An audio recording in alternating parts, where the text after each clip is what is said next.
Gavana machon ma Bungoma Wycliffe Wangamati koro we kod rambun mar Sh1.5 kendo doho chiwo chik mondo mi ochwal obok mare mar wuoth ne doho. Maeri en tok chwale e doho ma Milimani kaachiel kod achije mamoko kidonjonegi koda keth mar mibadhi. Gie kindeno mae kaka chenrono dhi nyime e doho ma Kilimani kama gavana ma Bomet Hilary Barchok bende ochwalie doho ma kamano.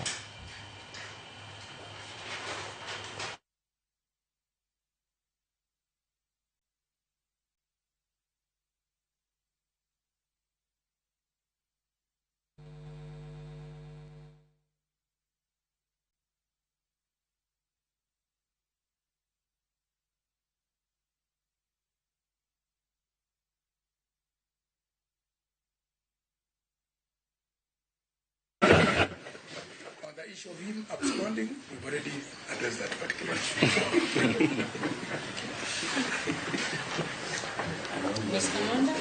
Yes, just beginning with that issue, all I said is that the matter is now within the domain of the court. Yes. So any comments or references to the matter will be deemed sub judice. So therefore, going forward, there should be no comments, reactions on a matter that is already pending before court.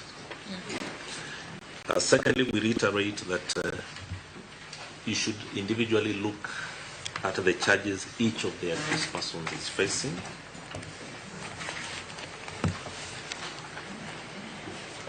And in our view, direct that they be released on bond terms that are just, fair and reasonable in the circumstances, but not free bond. That will be all.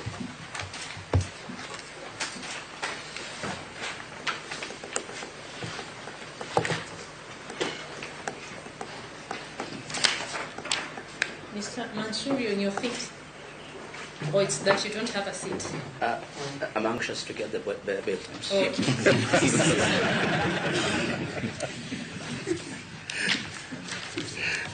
You'll allow me some 30 or 40 minutes, I'll give everyone. That's what I think that will take us to about 1:30. 1:30 there. That's it? That's fine.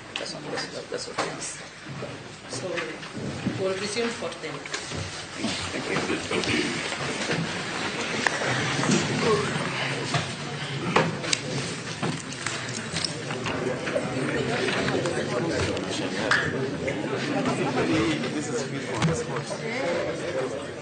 Nadhani kwa mekopizwa, kwa kusema hizo conditions